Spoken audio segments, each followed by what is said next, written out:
So I'm briefly going to talk about the last 2 years, what we accomplished and where we are currently, before I turn it over to our new president to talk about where we're going. The election of 2020 was and the runoff of 2021 was our first big rodeo. This chapter of the league is only 4 years old. And so we had never been through a national election before. We had never tried to get out the vote for an election that had that much riding on it. And one of the things we learned is that voter interest is cyclical. In an election year, people are very interested. They attend candidate forums, they volunteer, they're engaged, they read, they study up, they do all that kind of stuff. In a non-election year, not so much. And so inevitably, interest both in voting and voting rights, but also in the league falls off in a non-election year. The problem is democracy is not cyclical. Democracy happens even as much in a non-election year as it does in an election year. Because in a non-election year, it's when you make them do what they promised they were going to do, or not. So what we accomplished in 2019, we had two very large programs. The first one was called Rightfully Hers. We sold out. We had several of our partners talk about issues that were important to women in the upcoming Georgia legislative session. So Planned Parenthood, 9 to 5, 100 miles, and then Carol Nathan talked about redistricting for the league. And then in October, I believe it was, we had the Jerry Meander. So we rented a bus and we drove along the district line of one district here, and our speakers were Pat Bird, who was then executive director of Fair Districts Georgia, and Dr. Kimberly Martin, who's a political science professor at Georgia Southern, and front page news. Wasn't a lot going on in October, I have to say. And we had great plans for 2020. 2020, the 100th anniversary of the 19th Amendment, giving women the right to vote, the 100th anniversary of the founding of the league. We set up a wonderful speakers series in partnership with the Learning Center. We kicked it off with Stan Deaton, who is the senior historian in the Georgia Historical Society. We had we kept the slate of wonderful office speakers. Lachlan McDonald from the ACLU has won more civil rights cases than any lawyer in history. He is one of the leading members of the civil rights movement. Dr. Marjorie Spruill, who is the author of the book about women's suffrage, One Woman, One Vote.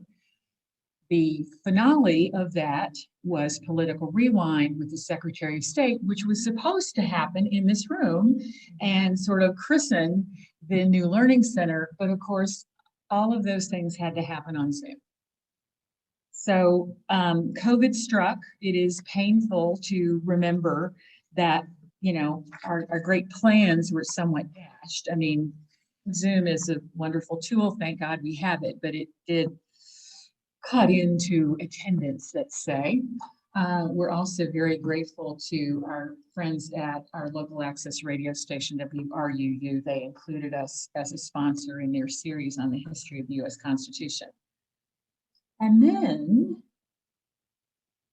we did several candidates forums. In 2019, they were live, 2 on TV, the mayor's race for Savannah, the Richmond Hill City Council, and then we moved everything to Zoom in 2020. And it's one of those weird COVID taketh, but it also giveth. You can only get 200 people in a room, but there's no limit to how many you can get on Zoom. So actually attendance was much higher at these candidate forums. So they were very well attended and got a lot of good feedback. And then we had a parade. So our plan was to have the 100th anniversary parade in March, which is Women's History Month, even though the actual anniversary is in August. That no one in their right mind would have a parade in Savannah in August. But COVID giveth sometime, and so we got creative and we had a car parade. We had about 70 participants. You see all sorts of fabulous cars. We had 3 mayors. We had one member of the coastal delegation to the Georgia legislature. We were on the front page. Every TV station showed up. And I would really like to say that we planned this timing on purpose, but we didn't. It was completely serendipitous. We drove around the city, and the joy that we got and the people we passed felt, most of them probably had no idea who we were. It was for the idea of voting, the idea of universal suffrage. They're clapping, they're yelling. And so when the election came along, we had a tremendous amount of goodwill and a tremendous amount of visibility. And that translated into a tremendous amount of support for our Get Out the Vote efforts, or as it became known in-house, Go TV. We raised $72,000. We underwrote 9 absentee ballot boxes. We sent 10,000 postcards, 100 large format yard signs, 40,000 door hangers, 3 weeks of, it's like reading a menu, it's wonderful. Free open air trolley rides to the polls. We did 20 extremely large format signs for the runoff, and we got national and, well, local, national and international press coverage. I'm not quite sure why, but we're really big in German-speaking countries. So both an Austrian TV channel and a German think tank came and wanted to talk to us about what we had done and how we had done it. And we had a very good partnership with Savannah Tribune that helped promote all of that.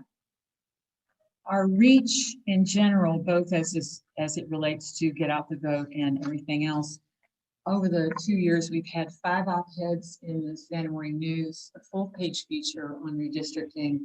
We've been on all the local TV channels. As I said, we're big in Austria. We have over 1,000 subscribers to our monthly e-newsletter. Obviously, not all of them are members. We're still trying to convert some. We have 900 plus followers on Facebook, and our average engagement, that's likes, shares, comments, so forth, is about 60%. Obviously, it shot up during the election cycle, so a good bit of activity.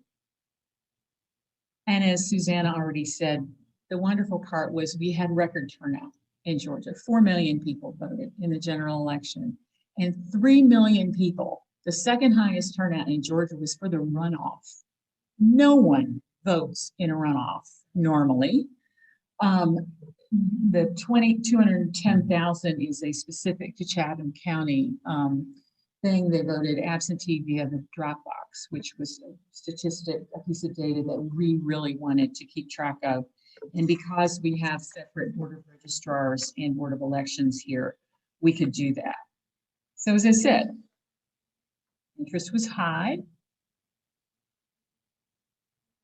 But failure to act is not an option. While we averted democracy disaster due to the sheer willpower of election officers, organizers, and voters nationwide, it would be folly to ignore the warning signs. Democracy is not cyclical. This is just as important this year. This is what we're sort of thinking of as a bi-year. We have a special election in one of our districts here, District 165, but essentially there are no big elections this year. But this is going on. The For the People Act is now Senate Bill 1, which would reform voting rights, expand them. It would help reform campaign finance. It has passed the House, but it is now in front of the Senate. If this bill passed, it would make all of those election laws that have passed in states like Georgia moot. The other thing that is going to happen, Susanna also mentioned this, is redistricting. That only happens once every 10 years. The ramifications, the implications, the consequences are enormous. It is an extremely wonky, difficult to wrap your head around subject. Part of what the league is going to do statewide, nationwide, but we will do this here, is to make sure that that process is as transparent as possible. Typically what they do is they draw a map. The algorithm on which it is based is proprietary, so we never get to see that. And they put out the map, and then they take it back. And they put out the next map, and then they take it back. And we need to make sure they have town hall meetings. They ask for citizen input, and that we are part of that. And so we will certainly work extremely hard to make sure that happens. This is a wonderful quote from Archibald MacLeish. Democracy is never a thing done. Democracy is always something that a nation must be doing. Before I sign off, I'm going to get all emotional, I'm sorry. I want to thank you all for coming. I want to thank you all for everything you did, everything you've done, everything you might do. I'd really like to ask all the members of my board to stand while I try to get a hold of myself.